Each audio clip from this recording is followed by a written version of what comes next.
Fan vad nära. Motherfucker vad jag mår illa. Alltså jättefult i den här effekten. Men jag...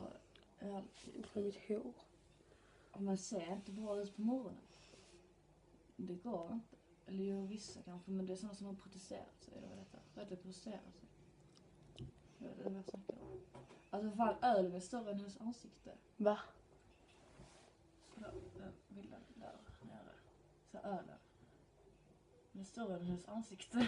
Har Elmina kommit hem? Tydligen. Ja, han kom hem, jag vet inte när han kom hem. Tjo! Nu kör vi en annan effekt.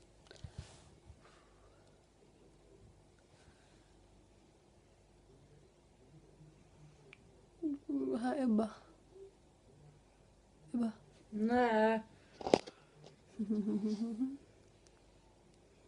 Han vill ju längre vish inte för henne. 1 år.